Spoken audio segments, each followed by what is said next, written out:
Et bienvenue dans Les Experts, parole de leader. Je suis Philippe Belgrand, journaliste d'investigation et producteur de podcasts audio et vidéo. Aujourd'hui, un nouvel invité. On va parler vidéo aujourd'hui. On va essayer de comprendre comment, d'une certaine manière, on peut optimiser donc sa vidéo, comment on crée du contenu sur les plateformes vidéo et particulièrement YouTube. Comment il est bon de créer soit du short, donc du contenu court, soit directement du contenu long. Voilà. Quels sont les intérêts de l'un et de l'autre, et puis surtout comment on peut se préparer à créer du contenu. Alors les combos aussi, hein, le titre et la vignette, vous verrez qu'il y a des métiers pour ça. Et je suis donc avec Sylvain Lepoutre. Bonjour Sylvain. Bonjour Philippe, merci pour l'invitation. Alors, pour te présenter très rapidement, maintenant, tu es gérant d'une SASU qui s'appelle VideoBiz. Alors, toi, tu es spécialisé vraiment dans l'analyse de chaînes YouTube. Voilà, t'es un scientifique, et tu vas au fond de la problématique. Tu regardes les indices, les métriques, de façon à comprendre pourquoi une chaîne marche, pourquoi elle ne marche pas, et à la limite, comment elle pourrait marcher mieux, ou au contraire, pourquoi elle s'est cassée la figure. Voilà. Donc, on va essayer de brosser un petit peu ton évolution en 14 minutes dans ce short, hein, et puis on se retrouvera dans la partie 2 de l'épisode développement, où là tu nous expliqueras le processus, par où tu es passé, tu as bougé beaucoup au niveau des régions, au niveau des pays, et donc les gens qui nous écoutent aujourd'hui, en fait, par cet épisode, vont pouvoir mieux comprendre comment on peut être plus à l'aise quand on crée du contenu vidéo, et est-ce que c'est valable de faire un contenu, un podcast vidéo plus qu'un podcast audio, ou à la limite d'aller sur les deux segments comme les experts parole de leader. Alors ma première question, mon cher Sylvain, toi tu es lyonnais. À Lyon, justement, il y a beaucoup de youtubeurs ou pas? Il y en a pas mal, ouais, il y a une belle communauté de youtubeurs, beaucoup de youtubeurs vulgarisation notamment, mais non, il y a un petit écosystème, c'est plutôt sympa, ouais. Et aujourd'hui, qu'est-ce qui t'a motivé à aller analyser des chaînes YouTube? Qu'est-ce qui t'a, voilà, pourquoi tu t'es focalisé, t'as mis ton focus sur les métriques? Je suis tombé dessus un petit peu par hasard. Au départ, j'ai créé des chaînes YouTube pour moi-même, pour mes passions, et au fur et à mesure, à essayer de comprendre comment ça marchait, pourquoi certaines vidéos décollaient et d'autres ne décollaient pas. J'ai commencé à me plonger un petit peu dans la data et je me suis beaucoup formé aussi à l'étranger.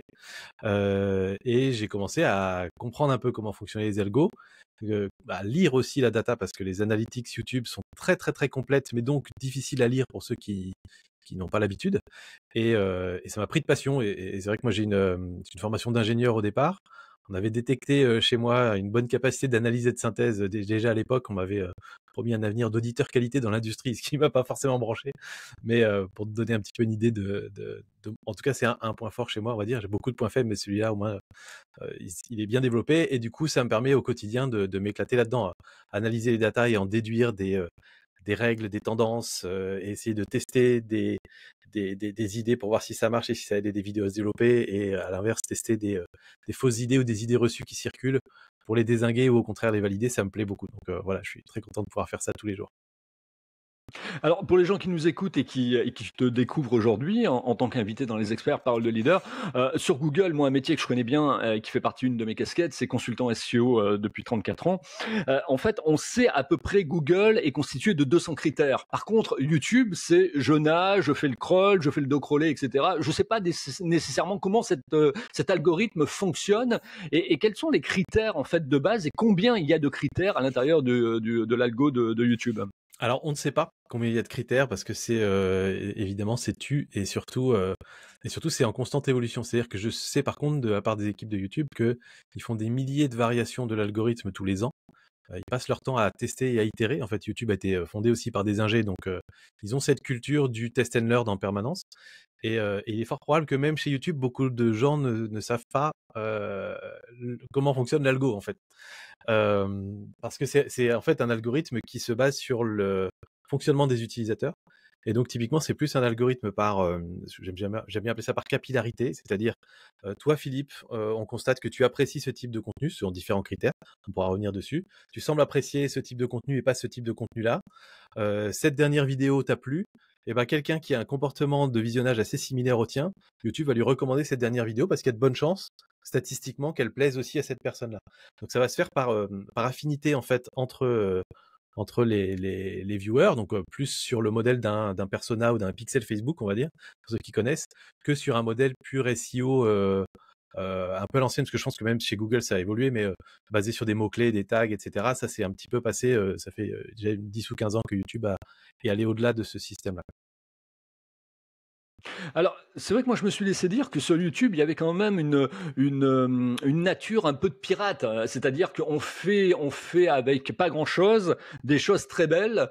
Et dans le documentaire de Squeezie, on voit effectivement, Merci Internet, il explique ça. C'est-à-dire qu'il le met, il le clame, comme quoi, quelque part, il y a un historique au niveau de YouTube, un peu de hacker. C'est-à-dire qu'on se débrouille avec effectivement pas grand-chose, le côté collectif, la force de l'intelligence collective. Et voilà, et chacun essaye d'assembler des choses pour apporter le maximum de valeur, mais en fait, avec une base qui est assez réduite au départ, quoi, assez amateur. Ouais, et même encore aujourd'hui, en fait. C'est-à-dire que oui, historiquement, les premières personnes qui ont bien performé sur YouTube n'y allaient déjà pas pour l'argent au départ. Donc il a bien fallu se débrouiller avec 3 fois rien pour juste faire des vidéos qui amènent du monde parce qu'il n'y avait pas de financement au démarrage.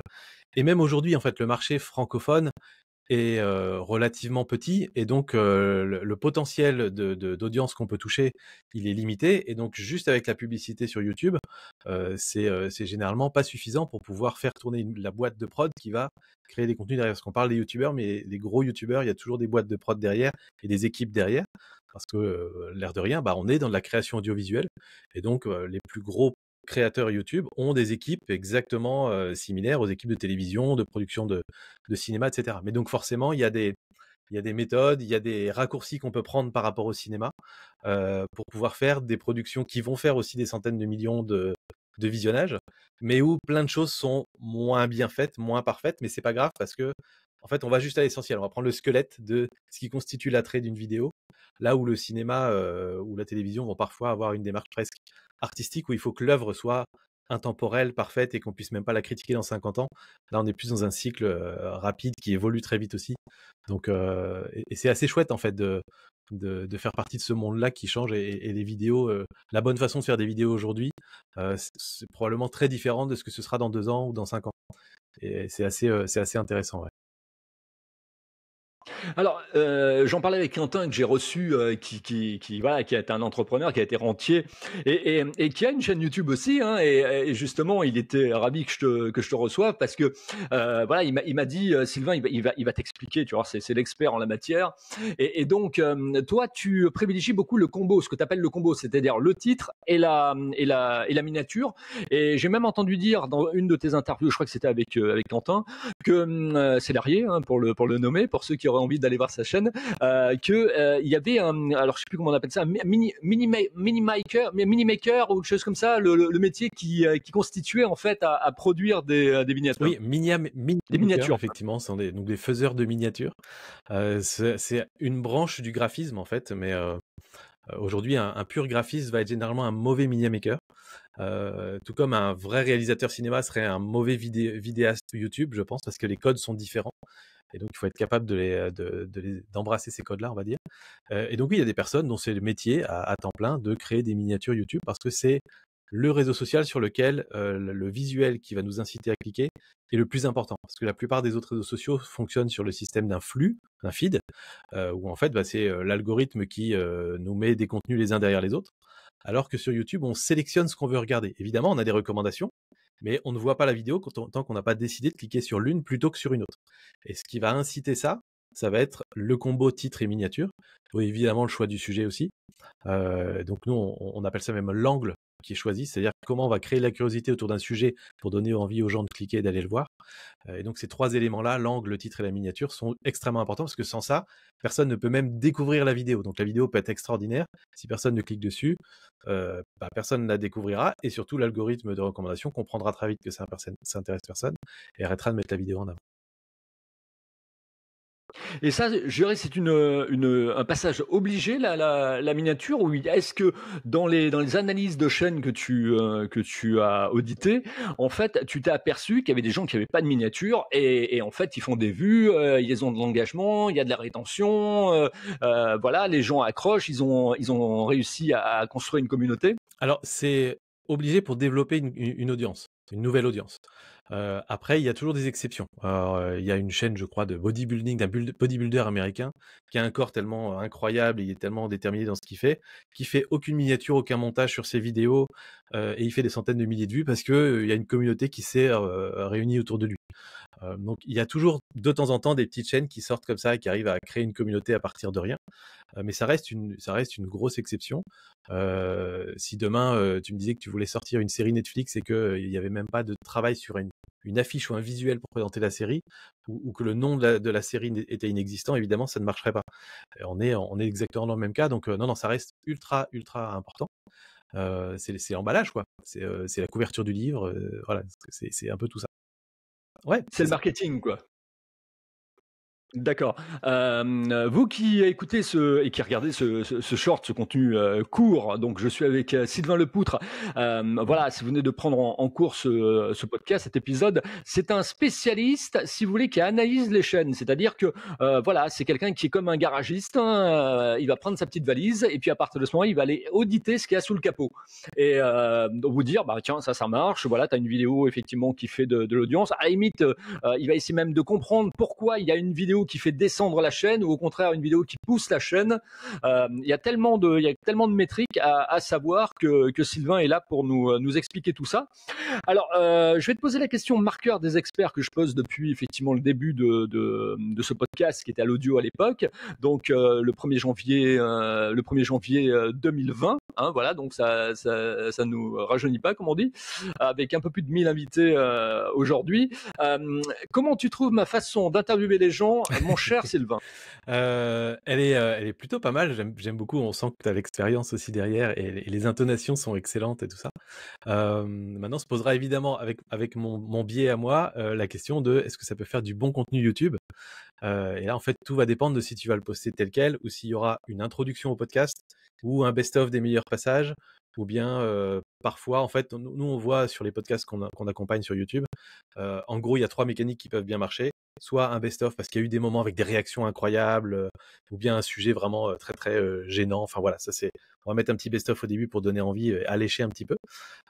Soit une présentation de la part de l'intervieweur, donc de ta part à toi, qui serait face cam. C'est-à-dire que toi, tu regarderais ta caméra et tu dirais: «Alors là, j'ai eu une discussion super intéressante avec, une telle personne» et tu donnes envie aux gens de le regarder. Soit le troisième qui consiste en fait à revoir le format de l'interview pour démarrer avec quelque chose qui va créer de l'engagement tout de suite. Donc on a par exemple un média qui s'appelle Le Crayon sur YouTube qui démarre tous ces sujets, toutes ces interviews par un vrai faux. Des petites questions toutes simples qui vont traiter les sujets qu'on va aborder ensuite derrière et l'invité répond vrai, faux, oui, non. Et nous on se prend au jeu à répondre aussi de la même manière et donc ça y est, on est accroché, on a envie de regarder la suite.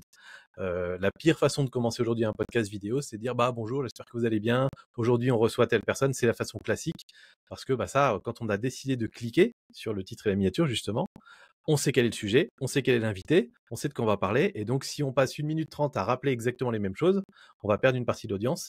Et ça, YouTube n'aime pas parce que ça veut dire que bah, il y aura eu des clics pour rien. Et ça, c'est mauvais pour l'expérience utilisateur de la plateforme. Donc, on a intérêt à garder cette rétention au début de la vidéo, donc le nombre de personnes qui restent au plus haut. Et pour ça, on a des petites astuces, effectivement. Tout à fait. Eh bien, justement, vous qui avez commencé à regarder ce short, il y a une question que je vais vous poser. À votre avis, quel est le concurrent de YouTube? Voilà. Quel est son concurrent principal? Où YouTube, effectivement, veut aller? Restez avec nous dans la partie 2 donc, de l'épisode développement avec Sylvain Lepoutre.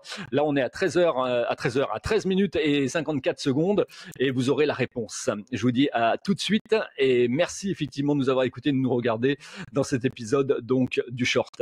À tout de suite, Sylvain.